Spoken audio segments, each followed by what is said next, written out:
Welcome. Let's talk quickly about stoichiometry with gases. So I almost didn't bother to make a video for this because it's really just an extension of two things you already know. We're going to combine stoichiometry using the BCA tables with the ideal gas law as a new way to find moles to plug into that BCA table. So stoichiometry with gases really isn't anything new. And so I'm just going to work one example so that you can see how this goes. But I chose an example that involved percent yield because we haven't done percent yield in a while. So we'll review that while we're going. Here we're trying to figure out how many grams of solid lithium metal you have to add to water to get 15 liters of hydrogen gas being formed if you're at STP. And we're going to assume that we have a 90% yield. Well, where's the first place you always start for a stoichiometry problem? A balanced chemical equation. So here we have our balanced chemical equation, and I've set up the BCA table. But as you know, we have to put moles into that BCA table. So we're going to need to figure out how many moles of hydrogen that we have, or that in this case we're actually going to need. Now, with this moles of hydrogen, I can use the ideal gas law. That's PV equals nRT, and I know the temperature and the pressure, but the volume, since I only have a 90% yield, my theoretical volume and therefore my theoretical number of moles would need to be larger.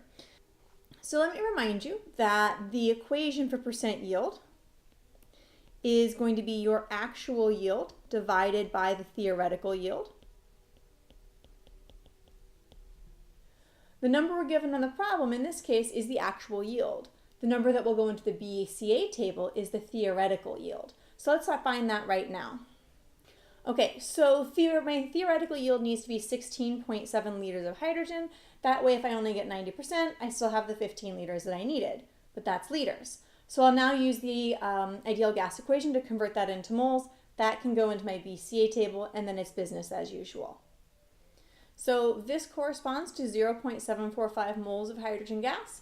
I am going to plug that back into my BCA table, solve for moles of lithium, and from there, the grams of the lithium that corresponds to.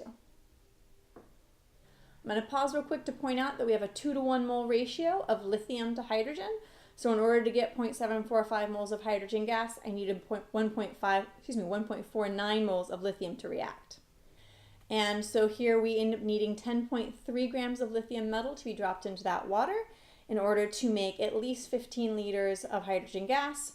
And 15 liters would be assuming a 0.9 or 90% yield. There is a shortcut that I will share with you. If you're only working with gases, so the only parts of the question you're being asked about are gases, as long as you're at a constant pressure and temperature, then it turns out that the number of moles of gas is proportional to the volume.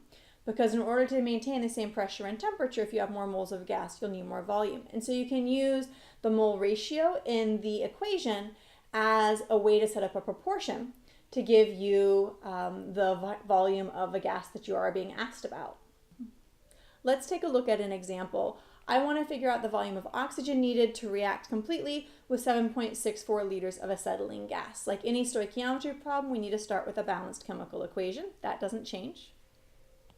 So at this point, instead of breaking out a whole BCA table, I'm just going to recognize that since I know I've got 7.64 liters of acetylene, that's C2H2, and there's a 5-to-2 ratio for oxygen to acetylene, then I'm going to need 5/2 the volume of oxygen gas. I'm going to set this up initially as a dimensional analysis, and then I'll also set it up down below as a proportion, so you can pick which method you prefer. This can be a handy shortcut when you're just working with gases because it saves all the BCA table work and some conversions and ideal gas work along the way.